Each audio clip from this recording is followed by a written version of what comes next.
Hello, Klaus here, and welcome back to yet another video here at the channel. It is so lovely to have you back here, and I do hope you are having a pleasant day. In today's video, I'm going to show you a little trick how to make your talking head videos and videos in general a little more interesting, especially if you're doing content for YouTube, Facebook, whatever.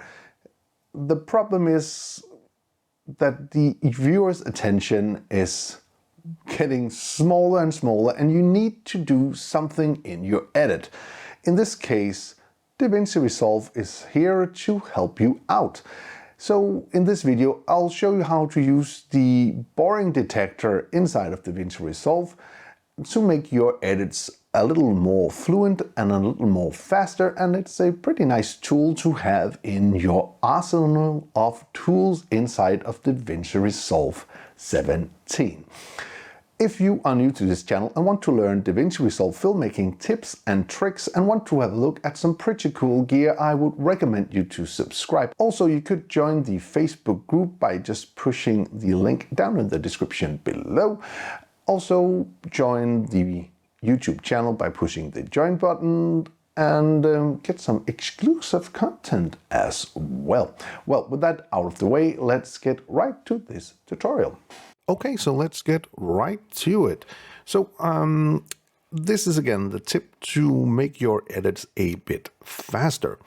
And for the sake of you guys, I'm going to turn off my volume by muting it, because you don't need to hear what I'm talking about. Or if you do, you already saw the intro and that's kind of the same video anyway. So there is a super cool tool, and unfortunately it's not into the edit page, it's actually in the cut page. So in the cut page, if we go here, we have this thing over here, a clip with some C's on, and I believe that is the boring detector. So if we cut or open up the boring detector, as we see right here, we have the boring clip detector, and we can change the length of this, and per default I think it's around 15, but since we're doing YouTube or something like that, maybe we should put it around, let's say 8 seconds or so, 7, let's say 8 seconds.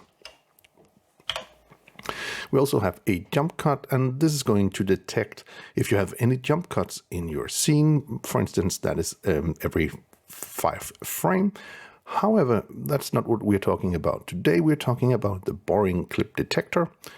And this is just going to tell you that your edit is too long, it's getting boring, you have to do something to keep the attention of the viewer. So if we push the analyze button right here, you can see right here, after the first 6 seconds, we are going to have this gray box here, and that's just going to show us that we need to do something with this clip. And there's a couple of ways we could do that actually. So the first thing would be to use, for instance, B-roll. So in this case, I have this clip right here. I'm going to select that and go down here and click on this icon, which is placed on top. And now we have now placed a B-roll clip on top of the clip. And as you saw right here, this gray area disappeared. Of course, there's a new one. If you like right here, filmmaking content, Davinci, we could fix that in different ways. And it doesn't always have to be like that, of course, but for the sake of this tutorial, let's say we want to do something about that. So I'm just going to make this clip fit here. So we have to do something about the next gray area. And what you could do actually is a super easy way is just to use this icon right here, which is a close-up. So if I push this, Davinci Resolve is going to take my clip and make a copy of it and put it on top. And, you know, if I go into the inspector, I could change up things a bit, zoom in and stuff like that, reposition things like that. And now we have like a close-up coming up here. This is a way to keep the attention of our viewers.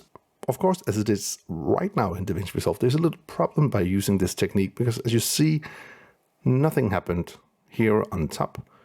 So the way to fix that would be either to drag this down, but I would not recommend you doing that, but actually to go into the edit tab, and in the edit tab you can take this clip and just drag it down here. And if we go back to the cut page, the line has disappeared, like you see right here. So this is the tip to make your edits more fluent and more dynamic, I guess, in some sense. I actually think this would be a pretty nice feature to have in the editing tab as well. So hopefully it will be added up in a update in Davinci Resolve. If not in 17, maybe we'll see this feature in 18 in the edit tab. Well, time will just have to tell us that. Isn't that right?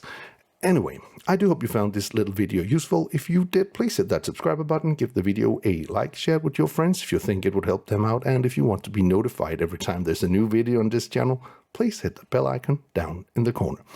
Until next time, keep filming, keep learning, and keep sharing.